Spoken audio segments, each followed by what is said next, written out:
Hey everyone, today's topic is MLA format. We're going to be talking about that. I'm going to be telling you what it is, how to use it, what the rules are about it, because this paper that you're going to be turning in pretty soon actually has to be formatted according to the rules of MLA format. But first of all, what is MLA? What does it mean? Well, it actually stands for Modern Language Association.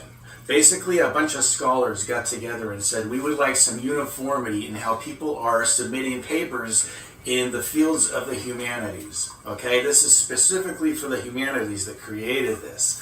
And they wanted all the papers to abide by the same rules when they were submitted for publication.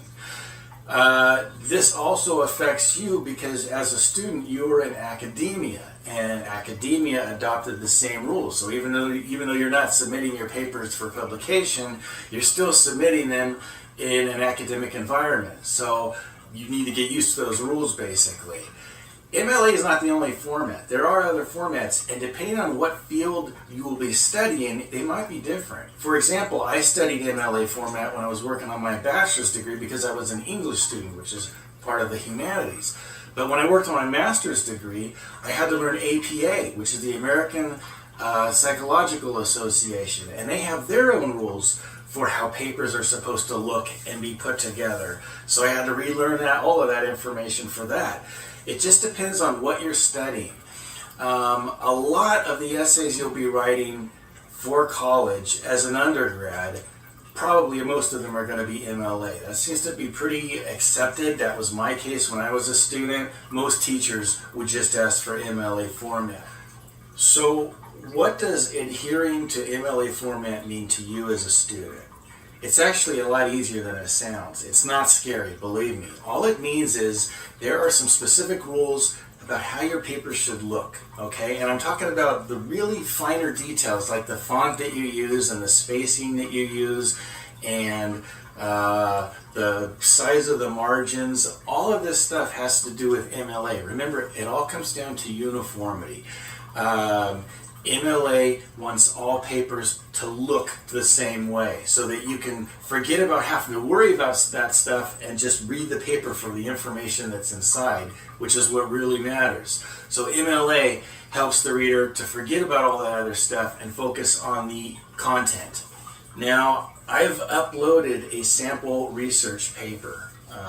You will find it in Canvas. I'm going to put it under whatever week we're in right now. At the moment I can't think of what it is, but go to the most recent week and it'll be there waiting for you. Alright, and I'm going to go through this with you. I want to show you a close-up view of what a paper looks like. We're only going to be looking at the front page, okay, because for this first essay that's all I'm concerned with. There are other rules of MLA that affect the rest of your essay, but we're not going to worry about that yet. And I mean like integrating quotes and giving sources where you got your information from. MLA also has some rules about that, but we're not there yet. So for now, we're just going to look at the first page, just the first page of this essay, and that's what I'll be looking for in your paper. So let's do that. Let's go through this and see how this thing looks. Alright, so here we have a sample paper. This is the same paper that I'm uploading for you guys to be able to look at. This is a really good resource, by the way. There's nothing wrong with taking your essay and comparing it to this if you get stuck on something. It's a really nice visual model of exactly what MLA format looks like and what your essay should look like. So let's talk about some of the more important elements of how this essay is set up. It really, a lot of it all has to do with visually. How does this thing look? All right. Notice the margins, for example. The margins are 1 inch on every side, okay? This is 1 inch, and this is 1 inch, and this is supposed to be 1 inch. It looks like it formatted a little bit odd.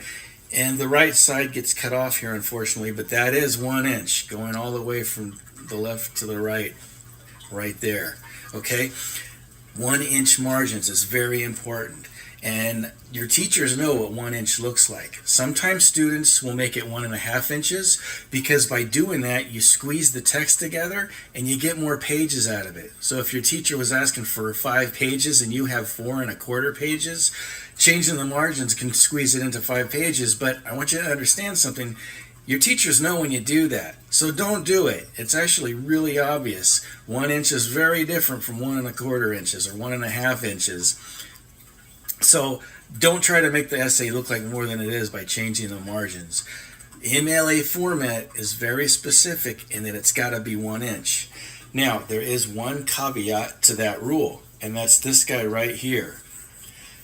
What is that? Well, it says student 1. But for your purposes, it's your last name and the page number, okay? So they put student because this guy's name is Joe Student. You're going to put your last name and then a space and then the page number. And this thing here goes on every single page. Every one, regardless of what's on the page, has to have your last name and a space and then the page number. If you notice I keep saying and a space, it's because I've noticed some students will squeeze the name and the page number against each other so that there's no space in between.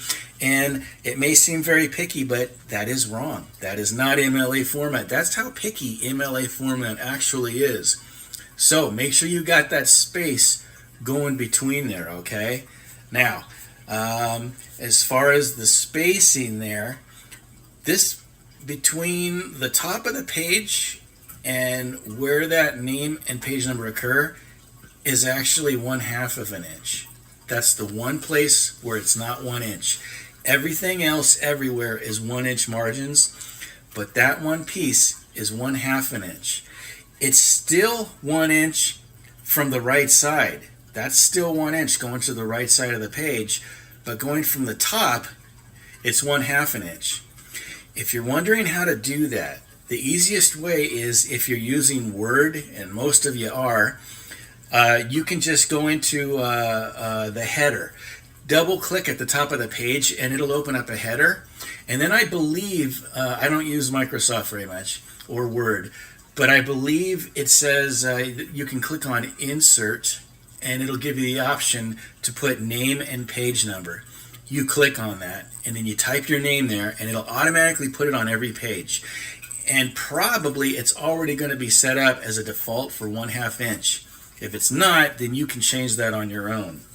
But do make sure it's 1/2 an inch, okay? 1/2 an inch from the top. So that's your last name. That's the page number. So the successive, like for instance, let's look at the next page here. Student 2, right? The last name stays the same, but now we're on page 2. Now we're on page 3. Now we're on page 4. Everything gets the same thing. That's the one thing that shows up on every page, okay? The rest of the stuff I'm showing you shows up on page 1, and that's this guy here. All of that info right there.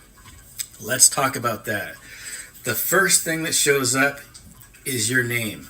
Now, don't put last name first because that's not MLA format.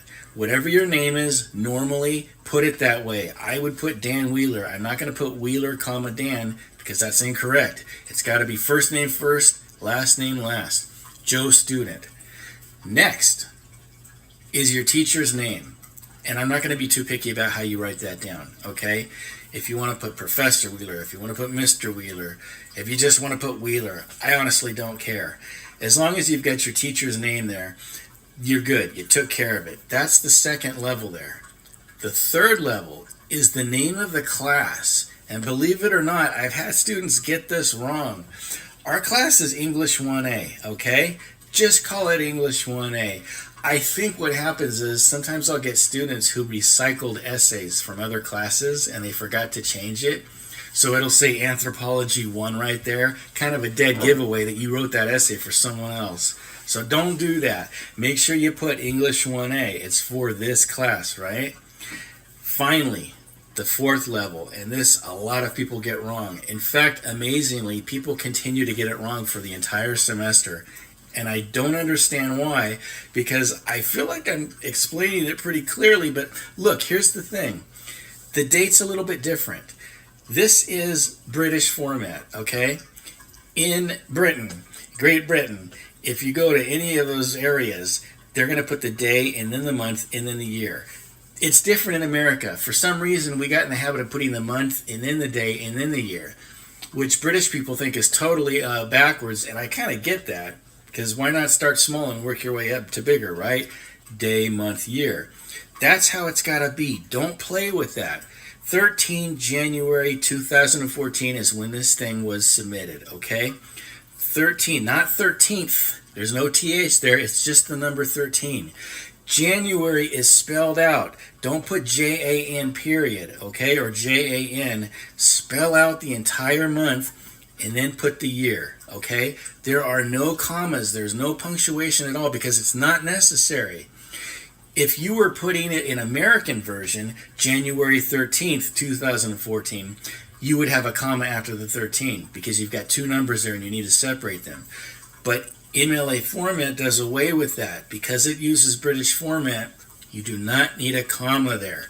Now, I really want to make it clear that this is the only acceptable way to write your date. Anything else you do, if you put just numbers like 1/13/14, that is not MLA, and you're going to lose a couple of points just because of that. These are really easy points to get. There's a section. We're going to talk about how the papers are going to be graded because I use a rubric. And there's one section of the rubric that is just looking at how you formatted your paper. If your paper looks just like this, your front page, you got all the points. And that's a great way to boost your grade. But you'd be surprised how many people screw up on just this little bit of information right here. So, okay, we talked about the name and the page number in the upper right. By the way, this stuff here, this only appears on page 1, okay? Notice the other pages, nothing. There's no name, no first name, last name, no date, no teacher, no class. You don't need it anymore. You only need it on the first page because that's the first page your reader sees, and that's the information they want to see, but they don't need to keep seeing it, okay? This is different. Your last name and your page number, because you're reminding your reader, this is still my paper, and I want you to be aware of what page you're on. Also, if these were stapled together, for example, if you were turning in a hard copy and the staple came out and they got separated, that would help the instructor put it back together. Believe it or not, that's part of the reason why it's there. So, let's talk about the title. And I think we're going to talk about titles a little bit more in the next week because they really are important. We're going to talk about how important they are. But for now, let's just talk about how you format them. Notice it's centered, okay? That's the one thing that gets centered. Only titles. So that means you have equal space on this side and equal space on this side. Don't eyeball it. And here's what I mean by that. Don't start at the left side and then just keep hitting the space bar until you think you've got it centered, because your eyeball might be wrong. The computer will do it for you. If you're on an Apple computer, you can just hit Command C, Command and the letter C, and it'll automatically do it. I know there's a shortcut for Word, but I don't remember what it is. But it has one too. There's also just a button in the toolbar that helps you justify left or justify right or justify center. For this one line, you justify center, okay? So this title should be in the direct center. Now, speaking of the title, I want you to notice the spacing on this. Double spacing. Double spacing is the only correct spacing for a college paper in MLA format, okay? Everything, and I really mean everything, is double spaced. The spacing from here to here was double spaced. That's double spaced. That was double spaced. From here to your title is double spaced. A lot of people want to put an extra space right here because they think it looks nice. It doesn't matter if it looks nice. It's not MLA format. MLA format means you set your computer up for double spaced and you hit return or enter one time, and that's double spaced. Now, if you're wondering how to set up double spacing, do set up double spacing, by the way. Let the computer do the work. Otherwise, it's going to make so much work for you. I have had students who will be typing along, and then when they get to the end, they hit return twice, and that makes a double space. Well, you don't want to do that, because if you manually create double space between each line, when you go back to make an edit, let's say you insert a couple of words right here, it's going to shift everything over to the right just a little bit, including that double space that you put in there, and everything's going to have this weird shifted, slanted, diagonal look. It's going to be a mess, and you will have to manually go through and erase all those extra spaces in there. It's going to look really weird. There's a very easy way around that. Just tell the computer to do it double spaced. You don't have to write it double spaced. If you want to write single spaced for whatever reason, that's what works for you, that's okay. But it means you're going to have to highlight the whole page later on and then tell it double space this, okay? If you're working on a Mac, an Apple, an iPad, something like that, you can just hit Command and the number 2, and that tells it double spaced. It'll set up that way. The default is single spaced, okay? Every time you bring up a word processor, it's always going to start out single spaced unless you change that. So you will probably need to tell it you want this to be double spaced. And just as a reminder, everything is double spaced. Even from here to here, from your title to your first sentence is double spaced. Notice there's no extra space between the paragraphs. Do not hit enter twice because you want more space there. I realize it makes it easier to fill up those pages, but it's not MLA format. There should be no space there. Now, to be fair, I think Word does this and some other word processors. They, as a default, will automatically put just a little bit of extra space between paragraphs. If yours does that, don't freak out. I'm not going to hold that against you. I can tell when the computer did it, and I can tell when you did it. If the computer did it, it's okay. It's not MLA format, but I'm not going to hold it against you that Microsoft thinks that looks nice for some reason, okay? But don't purposely hit enter twice to put extra space between those two paragraphs. So that's spacing. Let's talk about the font. I only want one font, okay? Times or Times New Roman, which are essentially the same thing. If it's Times or if it's Times New Roman, you're good. This paper right here is typed in Times New Roman. I realize there are a couple of other acceptable alternatives for MLA. I think Arial might be acceptable, and I think Courier might be acceptable. But for our class, and I think you should consider for future classes, Times New Roman is always acceptable, okay? And this is mostly what papers get submitted in.